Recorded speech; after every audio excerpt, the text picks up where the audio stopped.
Pwede siya for 1 bedroom. Wow! Wow! Kitty! May loft bed.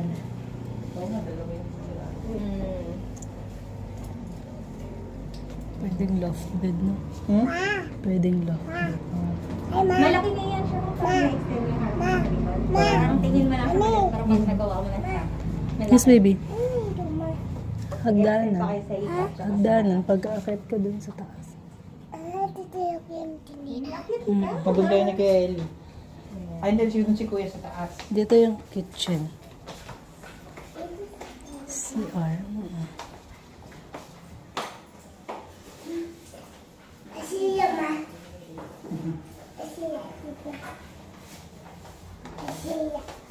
Yan sir, tapos sa likod pwede ka mag-extend doon yung kusina. Pero kayo po, kung anong gustong design yung gusto niyo sa loob, kayo na po bahala. Ay, sorry, ano ito? Anak, baka mabagsak mo ano, please. Close mo na lang po, para hindi sumano. Hanggang likod pala pwede. Oh. Pag RFO sir, yung gawa ng unit, ano po, under pag-ibig financing po siya. Pwede i-apply. RFO? Opo. Tapos Mas maganda rin po, parang dito talaga. Opo, kailangan lang fully paid yung down payment. Tapos kung hindi nyo naman maantay yung loan take-off, kung natatagalan kayo, pwede naman po kayo mag-early move-in. Mag-issue lang kayo ng cheque para sa amortization. Post-dated check lang naman po. Post-dated. Opo. Yun. Para makabag-move-in po kayo kagad.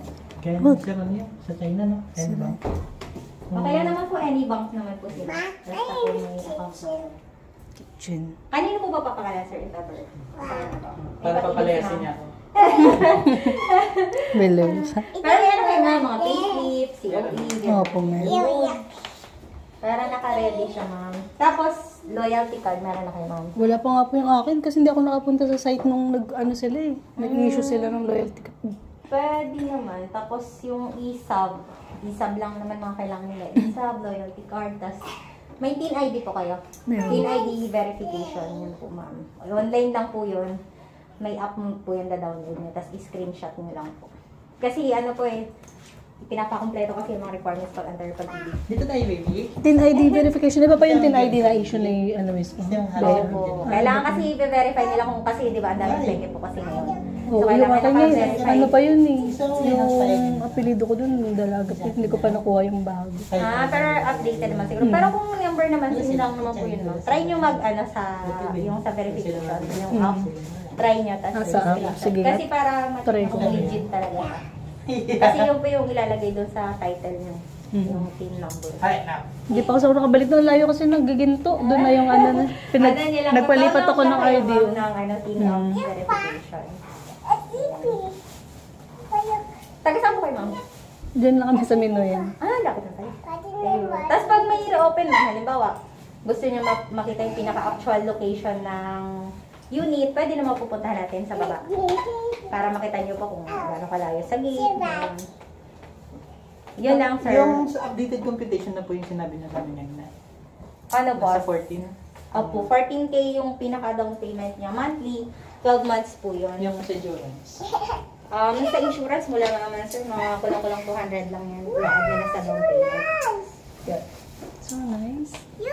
Tapos, ano po, yung mga requirements, sir, kailangan ka-ready talaga. Kasi, fit sa office eh. Hindi ka nila yung priority pag kulang-kulang yung requirements mo eh. First come, first serve po kung sino makakaano ng requirements. I-send ko na lang po, ma'am. Ano pong messenger niyo, ma'am? Rosemary Sanhon. Type niya na. Para send ko po yung complete. Malaki to siya, sir, kasi yung unit ko din, meron ako sa baba. Parang maliit lang, pero may nagawa. Malaki na naman. 5 lang naman kami. Eh ako din dalan din po yung anak ko eh. Sakto lang kami. Pag pinalayas niya ako, Pwede mo extend sa harap, sa likod, pwede din. doon ako sa likod. Sige ma'am, sasend ko na po. Tapos ma'am, pag ano, gusto niyo po mag-sign na po kayo ng application form. May pwede na tayo mahirapan mag pirma-pirma. Form lang naman po yung application para naka-ready na din po. Sige. Ma'am, dito po tayo. Hindi ka, baby.